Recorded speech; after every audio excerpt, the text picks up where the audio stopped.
परम पूज्य गुरुदेव की जय। कहते हैं कि गुरु क्या है, सत्संग क्या है, गुरु क्या है और सत्संग क्या है। आज हम सबसे पहले बताते हैं कि हमारा गुरु क्या है और हमारा सत्संग क्या है। गुरु हमारा वो है, जैसे एक कुएं में तमाम पानी भरा है लेकिन हमें ज्ञान नहीं होता कि धरती में पानी है। उसको हम खोदते हैं, पानी निकलता है, तो ज्ञान हमें वही ज्ञान जो निकलता है वो ज्ञान है। उसी प्रकार से हमारा गुरु है, हमें ज्ञान नहीं है, गुरु हमें ज्ञान बताता, वो कैसे। फिर देखो, कहते हैं कि जब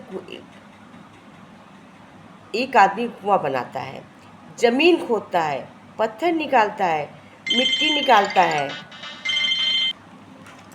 तो वो पत्थर निकालता है, मिट्टी निकालता है, पान, और फिर नीचे झरने फूटते हैं, कुएं और कुएं में पानी भर जाता है। उसी तरह गुरु हमारे अवगुणों को निकाल के गुण बनाते हैं। जैसे ये मिट्टी निकालता, पत्थर निकालता, तब झरने से पानी निकलता है, उसी तरह गुरु हमारे दोष छाट छाट कर निकालते हैं और अच्छाइयाँ बता बता कर हमारे ज्ञान उत्पन्न करते हैं। कुएं में पानी मौजूद था, पानी कहीं से लाना नहीं पड़ा, केवल बीच में कुछ पत्थर और मिट्टी की परतें थीं, उन्हें अलग कर देना पड़ा। कोई अवशेष अवरोध थे, कोई बाधाएं थी, उनके अलग कर दिया और पानी प्रकट हो गया। जैसे कुएं से पानी प्रकट हो गया, उसी प्रकार हमारे अंदर ज्ञान था, ज्ञान की परतें थीं, पर हमें मालूम नहीं था। गुरु ने हमको केवल सिखाया, बताया और हमारा ज्ञान चचमेच खुल गए, हमें ज्ञान की उत्पत्ति हो गई। कुएं में पानी लाना नहीं पड़ता है, पानी आता है, लेकिन जो बीच में रुकावट थी उसको दूर कर देनी होती। कुएं में पानी थोड़ी लाना पड़ता, केवल उसकी बीच की मिट्टी हटा देते, पत्थर हटा देते, पानी आ जाता। उसी तरह गुरु हमको हमारी परतें हटाता है, जैसे कुएं में मिट्टी हटाई जाती है, हमारे अज्ञान को दूर करके ज्ञान देता है। ज्ञान तो भीतर मौजूद है, उसे कहीं से लाना नहीं है, उसके झरने भीतर छुपे हैं, केवल बीच की बाधाएं पत्थर और मिट्टी अलग कर देकर खोद कर और फिर ज्ञान के झरने फूट जाते। यही गुरु हमें ज्ञान देता है।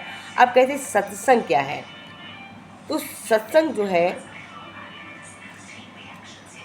जब हम यही नहीं जानेंगे सत्संग क्या है तो सत्संग से क्या मतलब। सबसे पहली बात है, देखो सत्संग क्या है। सत्संग एक महान महिमा है, सत्संग एक प्रभु की, गुरु की, भगवान की एक महान महिमा है। वो हमारे दुखों को कम करती है, या यूँ सीधे से समझ लो हमारे कष्टों को हटाती है, दूर करती है, पापों को कम करती है, पापों को काटती है और जीवन को सुधारती है, हंसना मुस्कुराना सिखाती है। सत्संग हमें अच्छी बातें सिखाती है, अच्छी आदतें सिखाती है। तभी तो भगवान कहते हैं कि रोना उसी के सामने जो आंसू गिरने का दर्द समझ सके, दुआ लेना उसी से जो दिल से दुआ दे सके, और रिश्ता रखना उसी से जो रिश्ते का मोल समझ सके। तो रिश्ते का मोल समझने में हमारे केवल और केवल कौन सक्षम होते हैं? हमारे गुरु। गुरु के अलावा कोई हमारी बात को समझ पाने में सक्षम नहीं होता है। कहते कोई भी थोड़ी देर हमारे लिए कुछ करता है तो वो एहसान या बाहर से हम लेते, पैसे से लेते हैं तो उसका बहुत मोल, और गुरु हमें कुछ देता तो उसका कोई मोल नहीं। भगवान हमें कुछ देते, कुदरत देती, तो उसका कोई मोल नहीं है।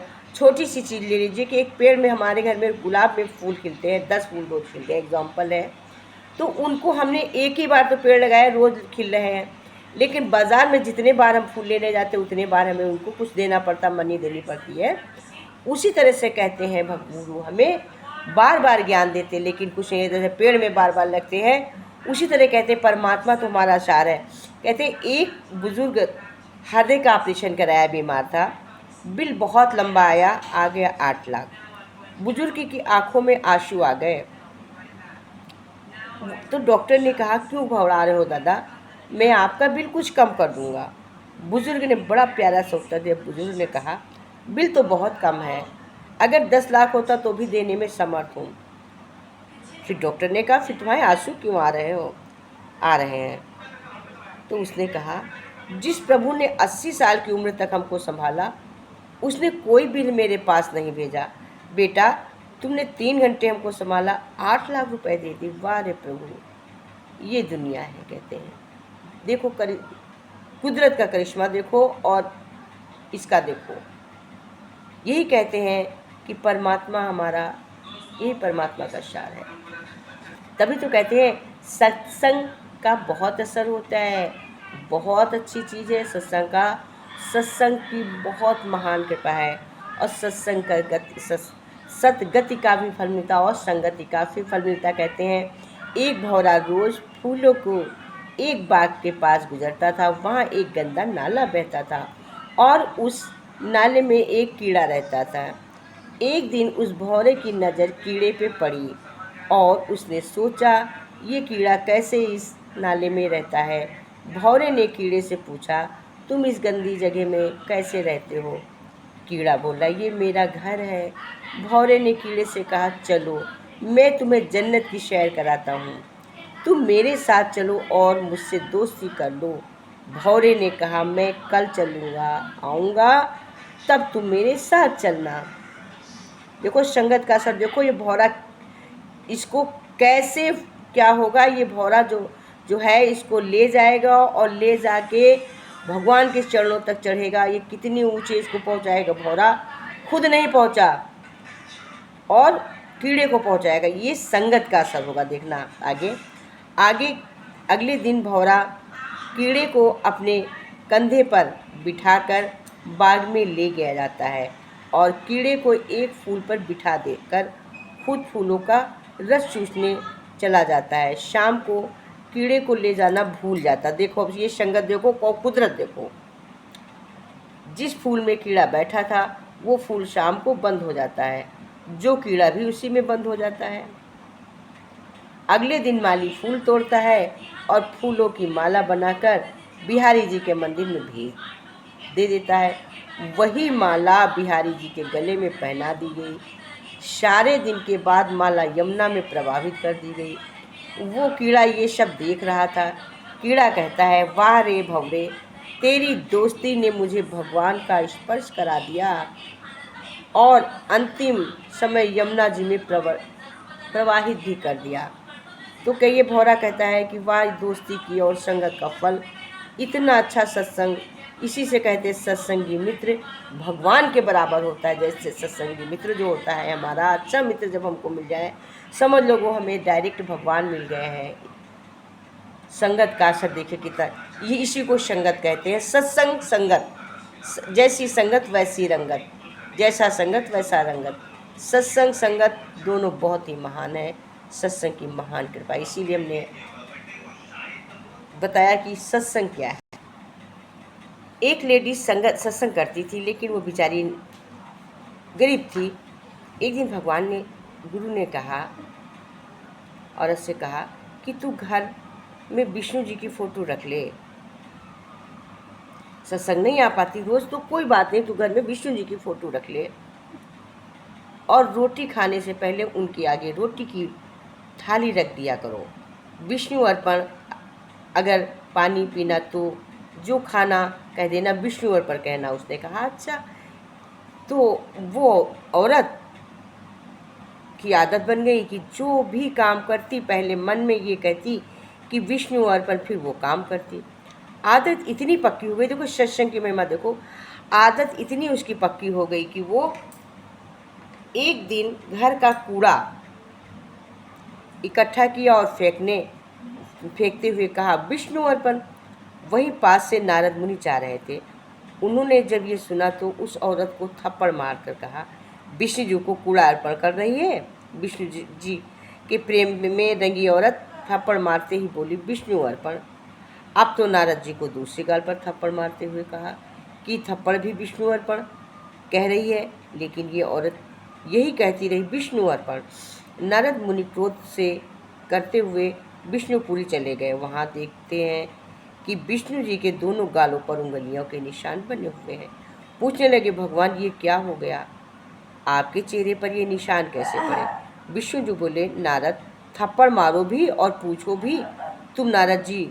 तो नारद जी बोले, प्रभु मैं आपको थप्पड़ कैसे मार सकता हूँ? विष्णु जी बोले, नारद जिस औरत ने कूड़ा फेंकते हुए ये कहा था विष्णु अर्पण, और उसे थप्पड़ दूसरे गाल पर भी तुमने थप्पड़ मारा और उसने फिर मुझे विष्णु पर कहा, ये उसी अर्पित थप्पड़ के निशान हैं जो आपने उसे मारे। वो तो विष्णु अर्पण कह रही थी और तुमने उसको थप्पड़ मारे। तो कहते हैं कि देखो सत्संग का फल, कितनी अच्छी जगह वो पहुंची कि वो विष्णु अर्पण कह के खाने लगी, अच्छी वो संपन्न भी हो गई। और उसके अलावा प्रभु ने उसकी कैसे सुनी, उसके ऊपर कोई प्रहार होता तो भगवान अपने ऊपर ले लेते। तो इसको कहते हैं सत्संग है। अच्छे कर्म करो, यही सत्संग है, यही महान कृपा है। अच्छे कर्म कहते हैं प्रभु का ध्यान रखना ही अच्छा है। कहते गौलोक में धाम में कृष्ण प्रिया राधा जी ने श्री गोविंद जी से पूछा, हे माधो, कंस आपका सगा मामा होते हुए भी आपके माता पिता को घोर पीड़ा देता था, निरंतर आपका अपमान करता था, आपका संतों का मजाक उड़ाता था, आपको मार देने का प्रयास करता था, कभी किसी को भेजकर कभी किसी को हत्या के प्रयत्न करता था। लेकिन फिर भी उस महाप्रतापी के ऐसे कौन से पुण्य थे कि उसे आपके हाथों परम मोक्ष का प्राप्त हुआ। मोहन ने मुस्कुराते हुए उत्तर दिया, प्यारा सा राधे, कंस जो कुछ भी करता था, सोचता था, पर सब मेरे ही बारे में तो था। चाहे द्वेष या भय कारण मेरा स्मरण उसे हर पल रहता था। जो व्यक्ति हर वक्त मेरा सुमिरन करेगा, मोक्ष ही दूंगा, चाहे वो मेरा विरोधी हो क्यों ना हो। इसलिए श्री भगवत के अंत में भी सबसे महत्वपूर्ण श्लोक भी यही कहता है, नाम संकीर्तन यश सर्व पाप प्राणशरम प्राणो दुखम शनयता नमामि हरिप्रम। इसका अर्थ ये है, संकीर्तन सभी पापों को समाप्त करता है और उन्हें प्रणाम करने मात्र से सुखों का नाश होता है। मैं हरि को प्रणाम करता हूँ, जिसका नाम संकीर्तन है, उसको मैं हमेशा हमेशा प्रणाम करूँ। मैं उन हरि को प्रणाम करता हूँ जिनका नाम संकीर्तन सभी पापों को समाप्त करता है और उन्हें प्रणाम करने मात्र सुखों का नाश होता है। तो प्रभु कहते हैं जो मेरा नाम लेगा उसका उद्धार तो मैं करूँगा ही करूँगा। इसीलिए भागवत के बाद कहते हैं तस्यत।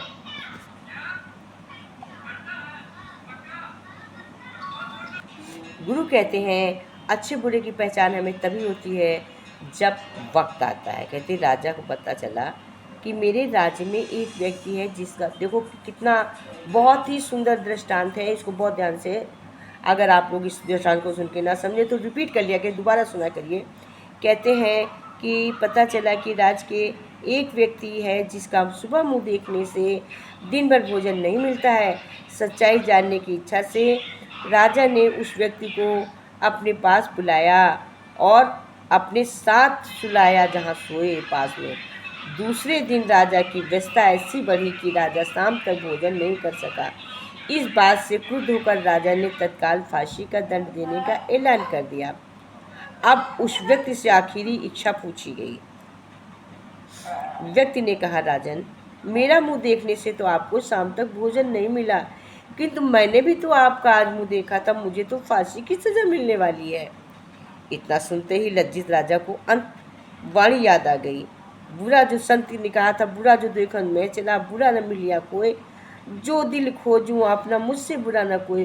साधु ने कहा था कि जब भी कुछ बुरा करने चलना तो पहले सोच लेना मैं कितना अच्छा हूँ। तो उसको माफ़ कर दिया कि सच में मैंने बहुत गलती की कि मुझे भोजन नहीं मिला, और अगर मुझे भोजन नहीं मिला तो तुम्हें मैं प्राण दंड देने का भी अधिकारी नहीं हूँ, और उसको माफ़ कर दिया। कहते हैं भगवान सबकी सुनते हैं, गुरु सबकी सुनते हैं। हम हज़ार आदमी में भी बैठ के गुरु के प्रवचन जब सुनते हैं, सत्संग सुनते हैं, तो हमें लगता है गुरु हमारी ओर देख रहा। वाकई में गुरु की आंखें ऐसी होती हैं कि जो भी देखेगा लगेगा गुरु हम ही को देख रहे हैं, भगवान हम ही को देख रहे हैं। लेकिन भगवान सबकी सुनते हैं और सबको फल देते हैं। भगवान किसी के साथ भेदभाव नहीं करते हैं। कहते हैं एक भक्ता वो 20 साल से लगातार भागवत का पाठ करता था। गुरु ने बताया 20 साल से भगवान का पाठ करता था, गीता सुनने जाता था, भागवत संगत करता था। वो 20 साल से पढ़ रहा था। अंत में भगवान उसकी परीक्षा लेने के लिए आए और बोले, तू सोचता है कि मैं तेरे गीता के पाठ से खुश हूँ, तो ये वहम है। मैं तेरे पाठ से बिल्कुल प्रसन्न नहीं हूँ। जैसा कि भक्त ने सुना तो वो नाचने लगा और झूमने लगा। भगवान ने कहा, अरे मैंने कहा, मैंने तो तेरे पाठ को से खुश नहीं हूँ और तू नाच रहा। वो भक्त इतना सुंदर उत्तर दिया। भक्त ने बोला, हे भगवान, आप खुश हो या नहीं हो ये बात तो मैं नहीं जानता, मैं तो नहीं जान सकता हूँ, मैं तो इस काबिल नहीं हूँ। लेकिन मैं इतना ज़रूर जानता हूँ, अवश्य जानता हूँ, श्योर जानता हूँ कि आपने मेरा पाठ कम से कम सुन तो लिया, सही गलत जो कुछ किया। मैं तो केवल इसीलिए नाच रहा हूँ। तो कहते हैं कि गुरु भगवान केवल भक्त की भावना के भूखे हैं। गुरु को आपसे कुछ नहीं चाहिए, भगवान को आपसे कुछ नहीं है, प्रेम के बस में है भगवान। भगवान तो केवल प्रेम के बस में है, भक्ति के भूखे हैं। राम भगवान शिवरी के घर कैसे आए थे? केवल और केवल उसके प्रेम से ही तो आए थे, और ना कि शिवरू को बुलाया, उसके घर जाके मिले। प्रभु प्रेम के भूखे हैं।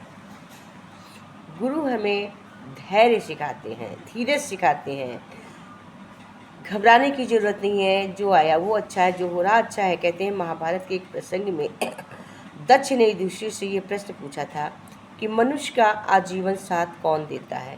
युधिष्ठिर ने उत्तर दिया, सिर्फ धैर्य मनुष्य के अंतिम सांस तक साथ देता है। कहने का आशय ये है कि जीवन में चाहे कितना ही प्रतिकूल और विकट परिस्थितियाँ क्यों ना हों, हमेशा धैर्य के साथ उसका सामना करना चाहिए। धीरता के साथ जब समस्या का मुकाबला किया जाता है, तब समाधान के संभावित रास्ते आहिस्ता आहिस्ता खुलते जाते हैं। अज्ञानता का अंधेरा छटता जाता है, किंतु दुर्भाग्यवश मानव प्रकृति मूल रूप से समस्याओं से उलझने के बजाय पलायन करने की होती है। ये प्रकृति समस्याओं को आराध्य बनाने के साथ साथ हमें भी कायर बना देती है। प्रायः कहा जाता है कि अपने जीवन में हम सबसे अधीर और चिंतित तब होते हैं जब हम कल की समस्या को आज ही सुलझा लेना चाहते हैं। कहते हैं, जब तक आप पुल के पास आ नहीं जाते तब तक के इसे पार करने की कोशिश मत कीजिए। वर्तमान ही जीवन की सबसे बड़ी सच्चाई है और हमें इसी से जीने के भरसक प्रयास करना चाहिए। जीवन में समस्याएं अपरिहार्य हैं, इसका धैर्यपूर्वक सम्मान करने से पूर्व हार होने लेने की समस्याएं और गंभीर हो जाती हैं। तभी तो कहते हैं, ऐसा नहीं है कि मैं बहुत स्मार्ट हूँ, ये केवल इस वजह से है कि मैं समस्याओं के साथ अधिक देर तक रहता हूँ। आशय ये है कि समस्याओं का संजीदगी से अध्ययन करके सब्र के साथ मुकाबला करने से जीवन का सच्चा सुख छिपा है। वास्तव में जीवन की सच्चाई यही है कि हम धैर्यता से कार्य करें। कहते हैं, हमेशा प्रेरणा जीवन में वही बात ग्रहण करें जो ग्रहण करने योग्य है। जैसे बुद्ध जी की बुद्धिमानी। एक समय की बात है, तथागत गौतम बुद्ध किसी गांव के रास्ते जा रहे थे। उन्हें देखकर गांव के कुछ लोग उनके पास आए। उनकी विषमता देखकर उनका उपहास करने लगे। तथागत कहा, यदि आप लोगों की बात समाप्त हो गई हो तो मैं यहाँ से जाऊँ, मुझे दूसरे स्थान पर भी पहुँचना है। बुद्ध की बात सुनकर ग्रामीण हैरान थे। वो गौतम बुद्ध से बोले, हमने आपका इतना अपमान किया और आप दुखी भी नहीं हुए। तब बुद्ध ने कहा, मुझे अपमान से दुख नहीं होता है और स्वागत से सुख नहीं होता है, इसीलिए मैं वही करूँगा जो मैंने पिछले गांव में किया। तब ग्रामीण ने पूछा, आपने पिछले गांव में क्या किया? तब तथागत बोले, पिछले गांव में कुछ लोग फल फूल मिठाइयाँ लेकर आए थे। तब मैंने उनसे कहा था कि मेरा पेट भरा हुआ है, मुझे माफ़ कर दो। तब मैंने उन्हें ये फल वापस लौटा दिए थे।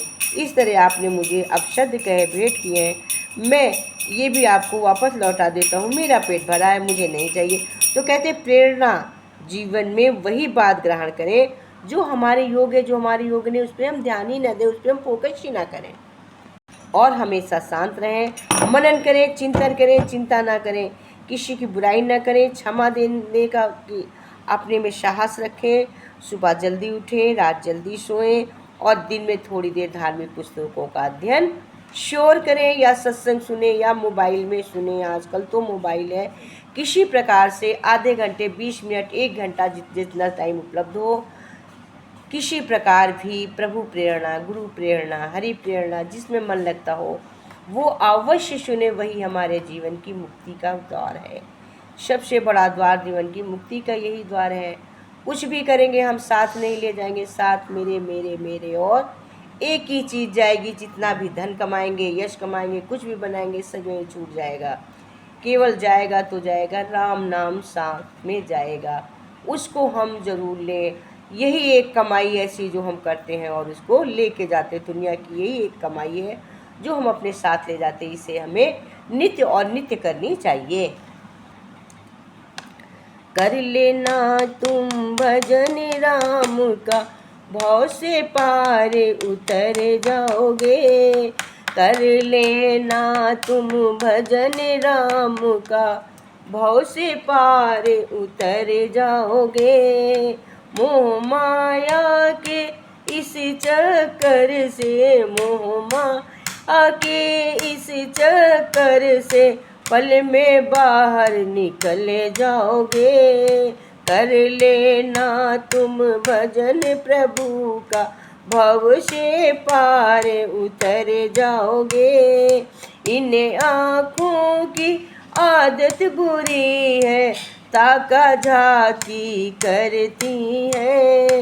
इन आँखों की आदत बुरी है, अरे ताका झाकी करती है। इनसे कराओ दरस राम के, भव से पार उतर जाओगे। इनसे कराओ दरस राम के, भव से पार उतर जाओगे।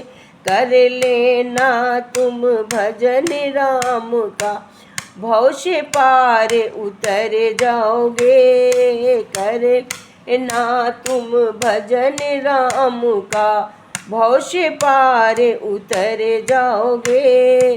इंसानों की आदत बुरी है, इधर उधर की सुनते हैं। इंसानों की आदत बुरी है, इंसानों की आदत बुरी है, इधर उधर की सुनते हैं। इनको सुनाओ भजन राम के, इनको सुनाओ भजन राम के, अरे भव से पार उतर जाओगे। इनको सुनाओ भजन राम के, घर से पार उतर जाओगे। कर लेना तुम भजन राम के, भव से पार उतर जाओगे। कर लेना तुम भजन राम के, भव से पार उतर जाओगे। इस जीव्या की आदत बुरी है, इस जीव्या की आदत बुरी है, चुगली पुगली करती है। जीव्या की आदत बुरी है, चुगली करती फिरती है। इससे गवाओ भजन राम के, भव से पार उतर जाओगे। इससे गवाओ भजन राम के, भव से पार उतर जाओगे। कर लेना तुम भजन राम के, भव से पार उतर जाओगे। कर लेना तुम भजन राम के, भव से पार उतरोगे। इन हाथों की आदत बुरी है, इन हाथों की आदत बुरी है, मारा पीटी करते हैं। इन हाथों की आदत बुरी है, मारा पीटी करते हैं। इनसे जलाओ दीप राम के, भव से पार उतर जाओगे। इनसे जलाओ दीप राम के, भव से पार उतर जाओगे। कर लेना तुम भजन राम के, भव से पार उतर जाओगे। कर लेना तुम भजन राम के, भव से पार उतर जाओगे। इन पैरों की आदत बुरी है, पैरों की आदत बुरी है, घर घर घूमा करते हैं। इन पैरों की आदत बुरी है, इन पैरों की आदत बुरी है, घर घर घूमा करते हैं। अरे इनसे जाओ मंदिर राम के, भव से पार उतर जाओगे। इनसे जाओ मंदिर प्रभु के, भव से पार उतर जाओगे। इनसे जाओ मंदिर हरि के, भव से पार उतर जाओगे। अरे कर लेना तुम भजन राम के, भव से पार उतर जाओगे। कर लेना तुम भजन राम के, भव से पार उतर जाओगे। मोह माया के इस चक्कर में पल में बाहर निकल जाओगे। मोह माया के इस चक्कर से पल में बाहर निकल जाओगे। कर लेना तुम भजन प्रभु के, कर लेना तुम भजन राम के, भव से पार उतर जाओगे। कर लेना तुम भजन प्रभु के, भव से पार उतर जाओगे। ए भव से पार उतर जाओगे। बोलो सत्संग महिमा की जय, गुरु भगवान की जय, सतगुरुदेव महाराज की जय।